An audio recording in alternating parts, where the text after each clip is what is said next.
I mean, video replays, yeah.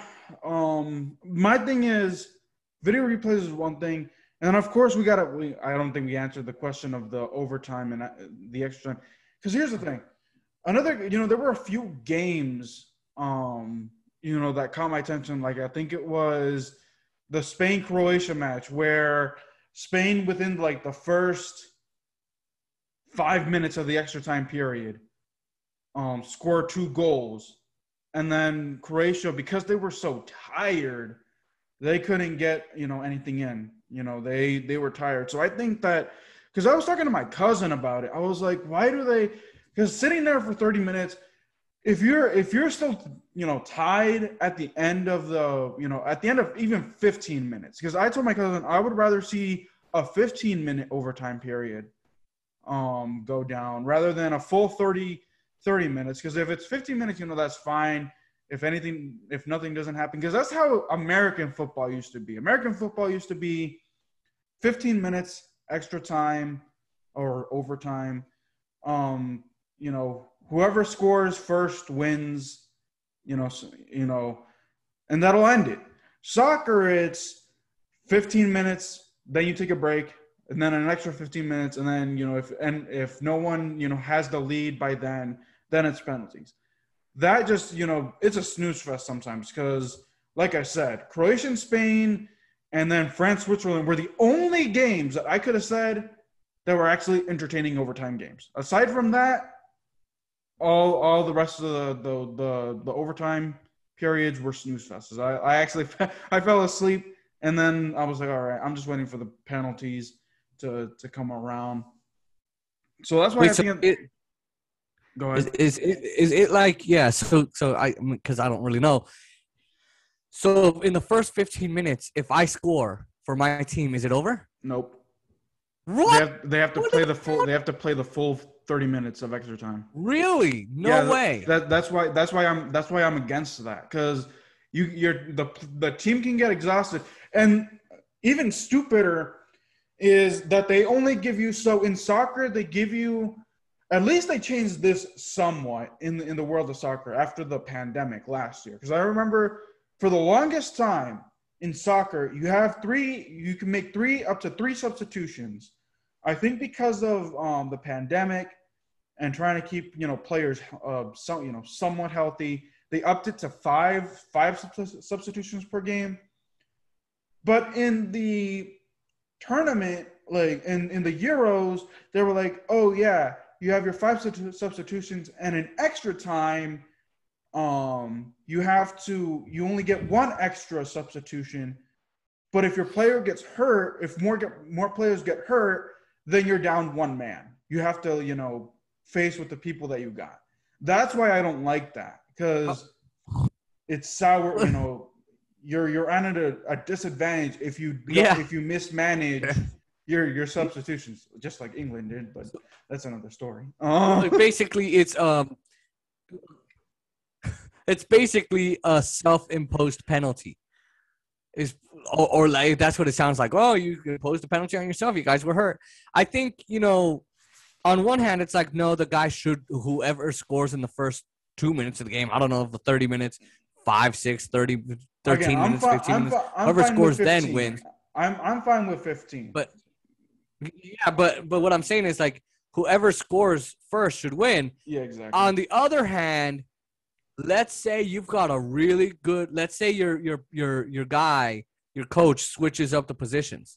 Like if Pete DeBoer were to switch the lines and put Pacioretty, Carlson, and Pietrangelo in there, I'd be like, oh, we got a chance, man. Now, I'll tell you this much. The forwards did absolute jack shit. They didn't do jack shit. I'm trying to get you banned. I'm just kidding, Oscar. But they didn't do anything. It was the defense that was scoring. Their defense. Braden McNabb, Nick Holder, they were scoring.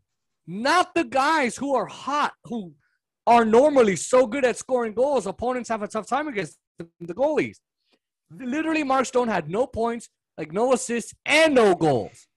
Pacioretty had like 1 or 2. Alex Tuck had the most goals. And so, that's where I'm at. But I think if you're a team that's down and you get scored on in overtime, you're still holding on for hope. But if your team is showing fatigue, tiredness, or even if they're not as tired, but they're just showing lack of energy, lack of passion, and they're not trying to go for the ball, they're not trying to break ankles, they're not trying to do anything, they're not trying to head for the goal, then I would be like, okay, please end this. Because that's another fan's misery. Is like, okay, well, they're not going to answer back. Because the goal is to answer back. But then again, you have another problem, which is, all right, I score, and then your team scores, Oscar. Now we're effing tied again. Someone else has to score, or we go to penalties. It just draws out the game. Yeah, it draws really, it out. Yeah, it really does. Because, like I said, that's So it's good and bad. Yeah, it's good and bad. Spain, because like I said, Spain, Croatia, it was entertaining. But then after the first 5 minutes, after Spain scored like 2 straight goals in the overtime period, Croatia just showed lack of interest. Like, they were just too tired. I'm like, all right, can someone just blow this whistle? My cousin was not happy throughout the tournament because I guess so my cousin and I, we're Madrid fans. I honestly don't care when it comes to the international teams, managers or whatever. But apparently, the manager of the Spain team was a former Barcelona manager from like 5 years ago. And my cousin was keep on telling me, he's like, I hope Spain loses. I was like, why? And he was like, I just don't like he's a former Barcelona. Man, can you still hear me? Yeah. You're cutting out a bit, but Yeah.